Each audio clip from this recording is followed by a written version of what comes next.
ভিডিওটা। এই যে দেখতে পাচ্ছেন এটা একটা হাতি চুলা, কি চমৎকার একটা ক্যাপাসিটি করেছে। পেছন দিক দিয়ে জাল দেওয়া হচ্ছে সুঁড় দিয়ে এবং মুখ দিয়ে ধোঁয়াটা বের হয়ে যাচ্ছে, সম্ভবত বেলকনিতে সেট করার জন্য এই বড় সুঁড়টা। তারপর দেখতে পাচ্ছেন এটা জিরাফ, সম্ভবত জিরাফ বা জেব্রা, জিরাফ সম্ভবত, জিরাফ গলাটা বড় দেখা যাচ্ছে। এই যে দেখতে পাচ্ছেন এটাও বেশ চমৎকার একটা চুলা। কিভাবে এই চুলাটা তৈরি করবে এটা আমরা দেখবো, তার আগে একটু ভালোভাবে দেখে নিই চুলাটা কেমন। আচ্ছা, এবার আমি আপনাদেরকে দেখাই এই জিনিসগুলো, এই তারগুলো কিন্তু ওই যে হার্ডওয়্যারের দোকানে কিনতে পাওয়া যায়, আপনারা কিনে নিয়ে এসে এই মেয়েটা যেভাবে বানাচ্ছে একটু মনোযোগ সহকারে দেখলে কিন্তু আপনারা নিজেরাই বাসাতে তৈরি করতে পারবেন।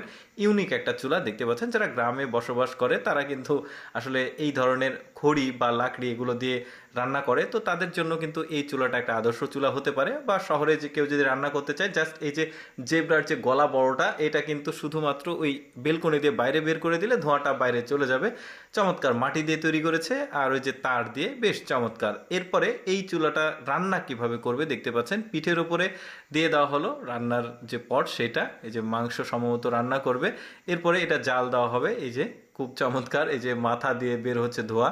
এবার আরেকটা ইউনিক চুলা দেখায়, এইটা স্টিল বা লোহার তৈরি দেখতে পাচ্ছেন। এটার 3টা পার্ট রয়েছে, উপরের পার্টে রান্না হবে, মাঝখানের পার্টে আগুনটা বের হবে, আর এই পাশের যে পার্টটা এখন খুললো এটা দিয়ে লাকড়ি দেওয়া হবে। দেখতে পাচ্ছেন কি চমৎকার। এটার কিন্তু আরেকটা ভার্সন আছে, সেটাও আপনাদেরকে আমি দেখাবো।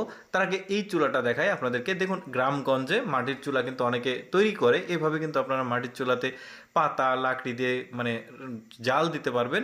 এই যে দেখতে পাচ্ছেন কি চমৎকারভাবে চুলাটা তৈরি করছে। একটু ভালোভাবে দেখলে কিন্তু আপনারা এই চুলাটা তৈরি করতে পারবেন। উপর দিয়ে রড দিয়ে দিল, রডের উপর দিয়ে আবার কিছুটা মাটি দিয়ে এটাকে উঁচু করছে। এবার ঝিক বলে আঞ্চলিক ভাষায়, ওইটা তৈরি করবে। তার আগে এই যে দেখতে পাচ্ছেন যেদিক দিয়ে লাকড়ি দেওয়া হবে খড়ি, সেদিকটা করলো। তারপরে এবার ঝিক যাকে বলা হয় আঞ্চলিক ভাষায়, মানে যেটার উপরে হাঁড়ি থাকবে সেটা তৈরি করলো। বেশ চমৎকার, মানে একটু সাজানো গোছানো দারুণ একটা ছোটোখাটো চুলা হয়ে গেছে। এরপরে দেখুন এইটাও বেশ চমৎকার। এটা হচ্ছে আবার টিনের ড্রাম, যেটা তেলের টিনের ড্রাম, যেটা বাজারে কিনতে পাওয়া যায়। এটা আবার পঞ্চায়েত বা বড় ধরনের পিকনিক হলে এই ধরনের চুলা ব্যবহার করা যেতে পারে। এটাও আর একটা, এটা ওই পাশ দিয়ে ধোঁয়া বের হবে পাইপ দিয়ে। তারপরে এটা দেখতে পাচ্ছেন রাইস কুকারের মধ্যে একটা বিশেষ পট থাকে যেটা দিয়ে ভাত রান্না বা তরকারি রান্না হয়, ওই জিনিসটা দিয়ে এই চুলাটা তৈরি করেছে।